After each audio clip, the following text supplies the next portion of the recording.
From the Digital Innovation Conference in Tupelo, Mississippi. We're visiting with Pablos Holman, hacker, inventor, and futurist.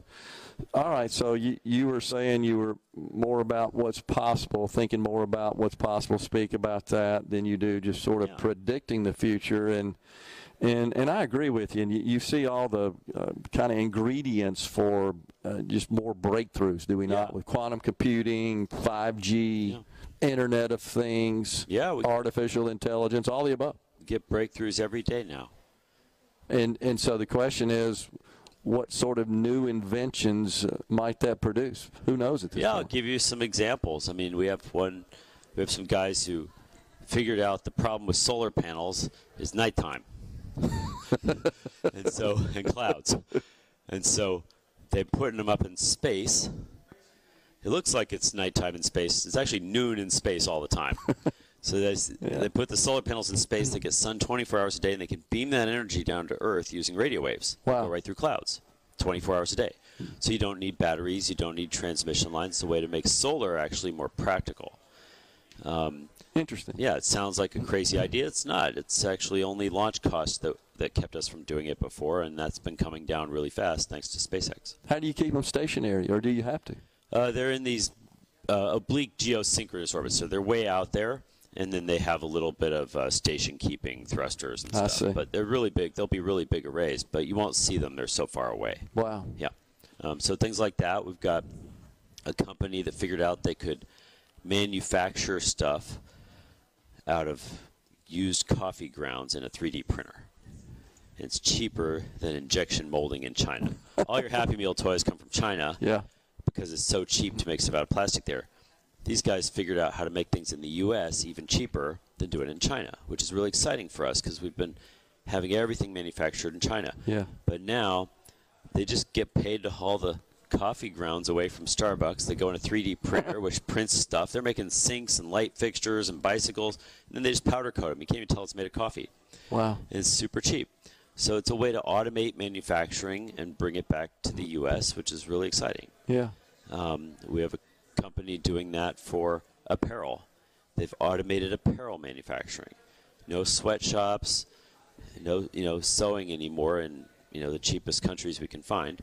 They're making the world's highest quality, lowest cost T-shirt in California. Really? Which is the dumbest place to make a T-shirt. Yeah, but it's automated. So they need like a tenth of the labor, a tenth of the real estate. It's incredible what's possible. Create Me. That's that company. Is it automating the sewing, cutting process, all the above? Everything. Yeah. Yeah. And packaging, I'm sure. And the reason that's exciting is it's one of the worst industries in the world, apparel. Yeah. 30% of the clothes made on Earth are never once worn by a human. And the reason is we make them, speculatively. We make them in Asia, and then we ship it back on a boat, put it on the shelf, and hope we guessed right about what color, size, design somebody might want to buy. Yep. And we always guess wrong. So then it goes to TJ Maxx, and then it goes to landfill. Yes. So there's ways we can improve all this. You shorten that product cycle.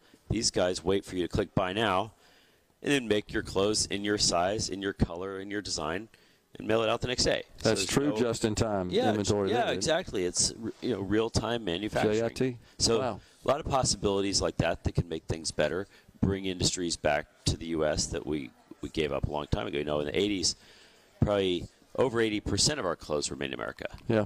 Now it's 3%, and that's mostly just the military uniforms. Interesting. Yeah. So we can bring these industries back. And well, without them being so labor-intensive, though, right? Exactly. We don't have the labor available to do these things at the scale that we're trying to do them. And so these industries chase the cheapest labor on Earth. They went from here to China to Bangladesh to Vietnam, and they're running out of places to go. And so if you can automate them, then humans can spend more of their time, designing clothes, wearing clothes, but not actually assembling them. Yeah, makes total sense. And something like that is true in almost every industry. Yeah. Yeah, it makes total sense. I mean, what drove, of course, a lot of that manufacturing abroad was just the high cost of labor here in the United States. Yeah, for sure. And the regulatory burden, of Why course. are people so expensive in the United States? Yeah. And nobody wants to sew in a factory anymore. Well, sure, because there's plenty of other opportunities to make a lot more money. make more money making YouTube videos. That's absolutely true, being a YouTube influencer. But if you don't want to be naked in your YouTube videos, somebody has to make the clothes. So it's your choice, Bangladeshis or robots.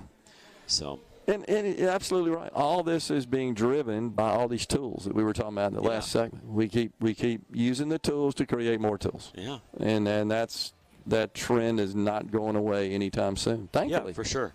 And it's exciting because, the toolkit that we built with computers is now powerful enough that we can start to use it for all the physical stuff too. Yeah, it's been really exciting. That's a good point. So we're moving away from just transaction software, which is kind of the first wave, which was necessary, but everybody's got that now. Yep, exactly. It's really cool. Pablos, I enjoyed it. That was an interesting conversation, and you're speaking today, right? I'm speaking today, and I'm writing a book called Deep Future, and I have a podcast called Deep Future. So if people want to hear more about this stuff, come find me. Very cool. Appreciate you being with us. Thanks a lot. Yeah, thanks. Folks, we're out of here today. We're going to be back with you again tomorrow for day 2 of the Digital Innovate Conference. Until then, stay safe and God bless everyone.